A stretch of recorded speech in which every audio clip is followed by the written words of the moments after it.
Morning, crime community. I'm here continuing to read the same chapter of Poisoner in Chief. It's called You Never Know What He Was. This is part 3. One of the most famous fictional assassins of the 21st century, Jason Bourne, speaks many languages and knows even more ways to kill. He has no idea, however, how or why he acquired these skills. Slowly and painfully, he recalls that he once worked for Operation Treadstone, a secret CIA project that developed a technique for wiping out memory. Around the same time this assassin emerged, another fictional operative was assigned to find Americans who had witnessed alien landings and make them forget what they saw. He dreamed their minds by flashing a burst of light from a pocket-sized gadget into their eyes. Then he implanted false memories to replace the ones he blasted away.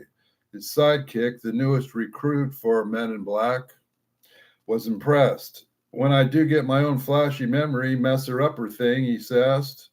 When Sidney Gottlieb brought MK Ultra to its end in the early 1960s, he told his CIA superiors that he had found no reliable way to wipe out memory, make people abandon their consciousness or commit crimes and then forget them. Later, he repeated this conclusion in congressional testimony. He did nothing, however, to stifle the imagination of screenwriters and other purveyors of popular culture. On the contrary, revelations about MK Ultra grabbed their attention. Once it became clear that the CIA had spent years searching for mind control techniques and that it conducted bizarre experiments as part of its search, creative imaginations began to churn. Plots that would once have seemed over-imaginative became plausible. Mind control experiments, attempts to brainwash human subjects, government efforts to create program killers, and other plots that emerged from MK Ultra appear to in the work of writers as diverse as Thomas Pynchon, E.L. Doctorow, Joseph Heller, and Ishmael Reed. MK Ultra was nourished by fantasies taken from fiction. Despite later the process was reversed. Revelations about MK Ultra inspired a new subgenre of novels, stories, films, television shows, and video games. They reflect the same fascination with mind control that has gripped imaginations for centuries, but with a twist. Modern incarnations of Svengali and Dr. Caligula were even more terrifying than the originals before they began to work for the government. For David Foster Wallace's Infinite Jest, one character produces tablets that were used in certain shadowy CIA era military experiments. Within, he was asked if the experiments were aimed at finding techniques of mind control. He replied, more like getting the enemy to think their guns are hydrangea, the enemies of blood relative, that sort of thing. Another temporary novelist, Kathy Acker, portrayed the experiments differently in The Empire of the Senseless. Subjects who the CIA questioned, and unfortunately for the CIA, remembered the questions and they had been blabbed. And when they should tell that they were blabbed, the CIA had to destroy the human memory. Murder, in many cases, was an empirical solution because it tended to be public. The same with lobotomy. MK Ultra was designed to find ways to cause total human amnesia. Films brought the ideas of mind control even more vividly into American conclusions. The Bourne Identity, which starred Matt Damon as the disoriented Operation Treadstone operative, was released in 2002 and quickly followed by two sequels, Men in Black, featuring Tommy Lee Jones and Will Smith, was equally popular, partly because of his ingenious introduction of the memory messer-upper thing, which he could be said to wipe out memories of recent minutes, days, or years, and then implant new ones. Devices like this began turning up regularly on screen. In an episode of The Simpsons, Vice President Dick Cheney blasted away the memory of the subordinate who was leaving his job. Characters in the animated sitcom Family Guys and the role-playing video game Marvel Heroes work the same trick. A relatively benign use of the memory messer-upper technique is at the heart of the 2004 film Eternal Sunshine of the Spotless Mind, which lovers played by Jim Carrey and Kate Winslet wiped out memories of their romance. In the trippy 2010 blockbuster Inception, a corporate thief played by Leonardo DiCaprio tried to steal secrets by infiltrating his victims' subconscious minds. The video game Remember Me allows players to direct the remixing of characters' minds.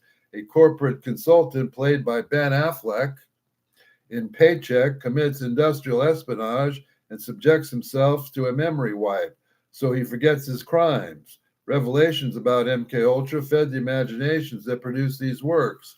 In the decades after Sidney Gottlieb's death, cultural references to MKUltra became steadily more explicit. The characters played by Jesse Eisenberg in the film American Ultra discovers that his memory was wiped away after he became an unwitting subject of the CIA's Project Ultra. MKUltra was mentioned by name in episodes of several television drama series, including Fringe, The X-Files, and Stranger Things. In a film, Conspiracy Theory, a character played by Mel Gibson tells another played by Julia Roberts about his past. Years ago, I worked for the CIA on the MKUltra program. Are you familiar with it? It was mind control, Manchurian candidate kind of stuff. That's a vulgar generalization. But yes, you take an ordinary man and turn him into assassin. That was the goal. In the 1990s, a rock band called MKUltra emerged in Chicago, but it encountered legal troubles and changed its name. The British band Muse had better luck. Its Grammy Award-winning album, The Resistance, contained a song called MKUltra that asked, how much deception can you take? How many lies will you create? How much longer until you break? In 2003, the Cannabis Cup, given in Amsterdam for the world's best marijuana, went to a hybrid called MKUltra. The indica cannabis strain, named MKUltra, derives its name from the CIA's Project MKUltra, which aimed to influence mental manipulation through strategic methods. One reviewer wrote, MKUltra produces extreme cerebral effects, which is how it relates to the CIA projects. A remarkable Canadian artist, Sarah Ann Johnson, is the granddaughter of Velma Orlikow, the Winnipeg woman whose lawsuit against Dr. Ewan Cameron made her one of the best MKUltra victims. Johnson was derived herself in telling her grandmother's story. One of her scriptures depicts her grandmother hooded and gloved, as patients were in Cameron's psychic driving experiments. Another tribute is a web of dreamy images drawn into the pages of a newspaper that recounts her grandmother's ordeal. This headway says inside Montreal's House of Horrors, CIA-funded psychiatrists turned patients into brainwashed victims. The work hung along widely imaginative images of Lee Harvey Oswald, J. Edgar Hoover, and Martin Luther King Jr. in a 2018 exhibition at the Metropolitan Museum of Art in New York called Everything is Connected, Art and Conspiracy. MKUltra has entered and come to permeate popular culture. It's not only exists in history, but richly nurtures the creative imagination. This is Sidney Gottlieb's most unexpected legacy. The closing of Villa Schuster, Camp King, and the other sites where CIA officers interrogated and experimented on prisoners did not pull the United States out of the torture business. Quite to the contrary, Bluebird Artichoke and MKUltra produced rich progeny. Gottlieb's work contributed decisively to the development of techniques that Americans and their allies used at detention centers in Vietnam, Latin America, Afghanistan, Iraq, Guantanamo Bay, and secret prisons all around the world. In the early 1960s, as the Vietnam War intensified and the leftist insurrections erupted in Latin America, the CIA set out to produce a manual for interrogators. It emerged in 1963 entitled KUBARK, Counterintelligence Interrogation, KUBARK being the CIA's cryptonym for itself, This 128-page manual, not fully declassified until 2014, codified everything that the CIA had learned about what it calls coercive counterintelligence interrogation of resistant sources.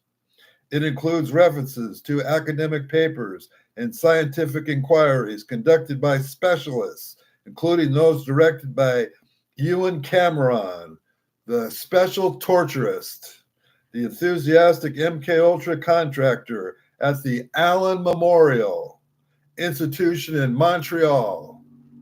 During the 1960s, it was the essential text for CIA interrogators and their partners in allied services around the world. It shaped the Phoenix program in Vietnam, under which suspected communists were interrogated and at least 20,000 killed. Most of the techniques it describes and most of its insights into how prisoners react to various forms of abuse come from MKUltra. A man's sense of identity depends upon a continuity in his surroundings, habits, appearance, actions, relations, other forms, etc. Detention permits the interrogator to cut through their links. Controls of the source's environment permits the interrogator to determine his diet, sleep pattern, and other fundamentals, manipulating these into irregularities so that the subject becomes disoriented. It is very likely to create feelings of fear and helplessness.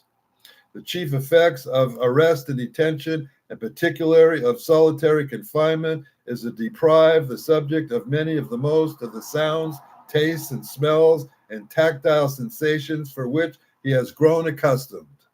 Results produced only after weeks and months of imprisonment is that an ordinary cell can be duplicated in hours or days in a cell which has no light, or artificial light which never varies, which is soundproofed, in which odors are eliminated, etc. An environment still more subject to control, such as a water tank or an iron lung, are even more effective. Drugs can be effective in overcoming resistance, not dissolved by other techniques. The principal coercive techniques are arrest, detention, and the deprivation of sensory stimuli, threats and fear, debility, pain, heightened suggestibility, and hypnosis and drugs. The use effect of coercion is regression. The interrogatee's mature defenses crumbles as he becomes more childlike. The electric current, which should be known in advance so that transformers and other modifying devices will be on one hand if needed for the torturers. The profound moral objection in applying duress past the point of irreversible psychological damage has been stated. Judging the validity of other ethical arguments about coercion exceeds the scope of this paper. We're going to end here and continue on tomorrow, on and on with the MKUltra project.